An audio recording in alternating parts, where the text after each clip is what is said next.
Oi, oi, eu sou a Adriana do Redatora de Merda e as definições de desgraçamento foram atualizadas. Por onde começar? Também não sei. Eu vou deixar o meu texto fluir como uma conversa e falar sobre Vortex, o mais recente filme do Gaspar Noé. Esse homem pegou o meu maior pavor e estampou de maneira doce, real e crua em exatos 142 minutos de Vortex, um vórtice de emoções, lindo, horrível e perfeito. Selo desgraçamento mental, e se você gosta desse tipo de conteúdo, é isso que eu costumo fazer por aqui, então pode se inscrever no canal, deixa um like no vídeo e me acompanhar nas redes sociais, que é @dricheck em todas elas. O Gaspar Noé é um dos meus diretores favoritos e eu nunca fiz nenhum vídeo dedicado a nenhuma obra dele, porque eu simplesmente não consigo falar sobre. Vamos ver o que vai sair aqui. Eu acho que muita gente vai dizer que Vortex é um filme diferente do diretor.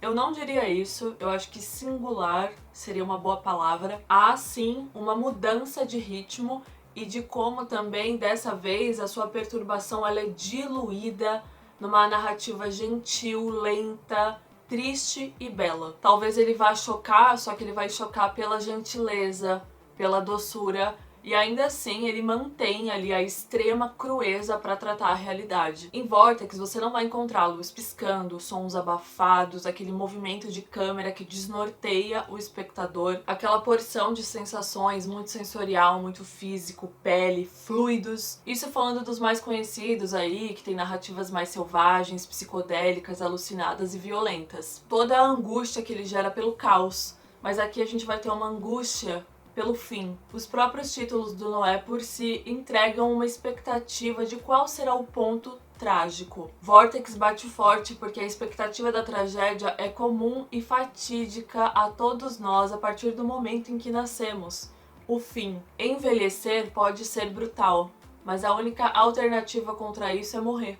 Não há nada mais que se possa fazer. Minha ideia é trazer discussão, o que eu senti assistindo. Eu não vou citar cenas específicas, eu não vou contar o final, mas pelo assunto principal, talvez algumas coisas fiquem bem subentendidas. Então, se você prefere não saber nada sobre o filme, eu sugiro que você assista antes e depois volte aqui no vídeo pra gente conversar. A história é bastante simples e não por isso deixa de ter imensa intensidade. Eu acho que é o que torna ainda mais potente. Vamos acompanhar um casal de idosos no final de suas vidas. Vortex é um retrato brutalmente realista sobre as vulnerabilidades, as incapacitações e indignidades da velhice.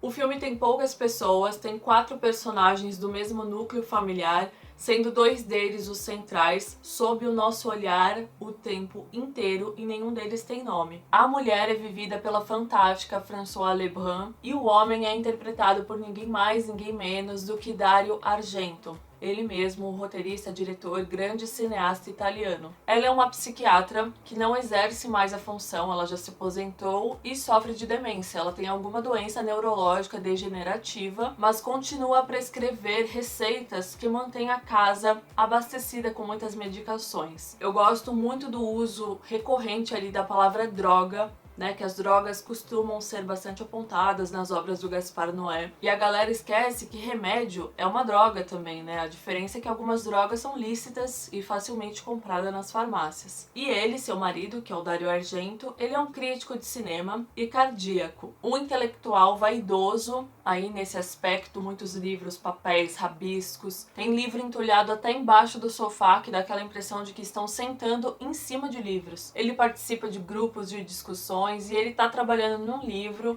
onde deseja traçar a relação do cinema com o inconsciente da mente. Esses dois são mãe e pai de Stefani, que é interpretado pelo Alex Lutz, que é muito querido e amado e os ama também, se preocupa, pensa no cuidado, nas necessidades, mas ele também tem suas questões, suas preocupações. Por exemplo, o seu filho Kiki tem seus próprios problemas numa linha tênue de alto perigo, de autodestruição e de um possível regresso ao declínio. O filho, em determinado momento, vai sugerir aos pais que eles se mudem para uma instituição assistida, uma casa de repouso, onde eles teriam uma melhor qualidade de vida, todo o amparo necessário, principalmente médico. E a sugestão dele, em primeiro lugar, é pelos pais claro, mas também é por ele, porque ele assume que não pode ajudar mais do que ele já faz, ele não consegue nem se ajudar. Obviamente há balanços no amor, de forma geral, enquanto sentimento,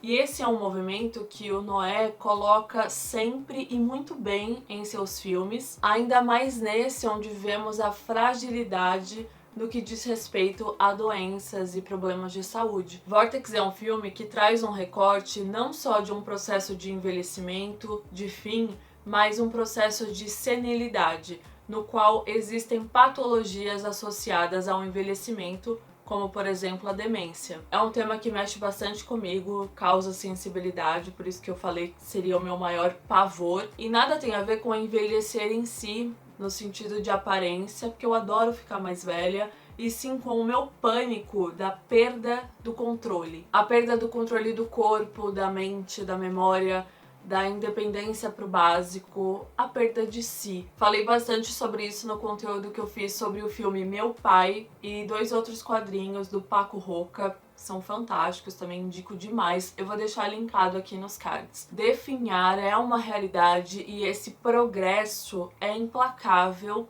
e é algo que me deixa sensível pelo medo existencial. Agora, voltando ao filme e casal, os dois se amam e eles querem o melhor um para o outro, o que não significa que não haja um certo desencontro da própria convivência e intimidade de todos esses anos juntos. Os passos que percorrem os cômodos do apartamento em Paris se cruzam o tempo todo, um organismo vivo daquele lar que gera um certo incômodo, pois o lar também se assemelha a uma prisão, a uma jaula com 2 seres aflitos no mesmo ambiente, cheio de cacarecos e paredes forradas de livros. O caminho da cama para o banheiro, do banheiro para a cozinha, da cozinha para o escritório, de como se colocam em seus cômodos e se camuflam em atos automatizados para comportar suas agonias. Essas agonias internas, íntimas, naturais, são redirecionadas a nós por uma escolha narrativa que já faz parte aí do estilo do Noé, que é um recurso chamado split screen,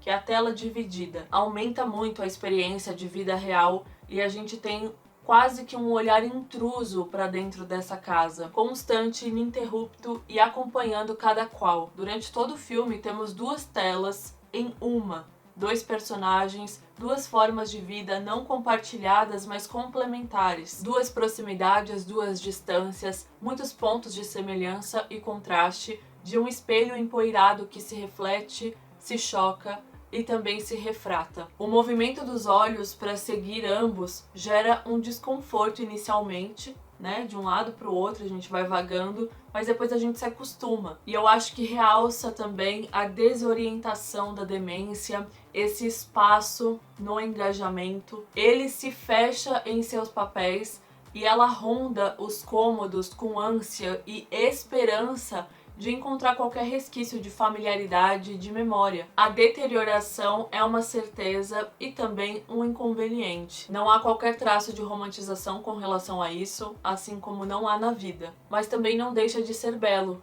Há beleza na melancolia quando ela se torna arte. Catártico trazer como experiência para discutir com outras pessoas o que vive, viveu, vai viver ou já viu alguém vivendo. Um assunto tão universal que acontece em quase todas as famílias e não há tantas obras assim sobre. Acho que é um filme bastante pessoal para o Gaspar Noé, que ele teve uma experiência, ele teve uma hemorragia cerebral no fim de 2019 e quase morreu. Ele ficou sem sequelas, algo que seria difícil de acordo com os médicos, e pouco tempo depois que ele saiu do hospital começou o isolamento por conta da pandemia. Eu vi em algumas entrevistas que o pai dele parece que tem 88 anos e tá super bem mentalmente, ele pinta, escreve. Já a mãe dele, muitos anos atrás, ela teve Alzheimer e teve todo o processo cruel da doença e ela já faleceu, assim também como aconteceu com a avó dele. Inclusive, ele mostrou muitos vídeos de sua mãe nessa fase para François,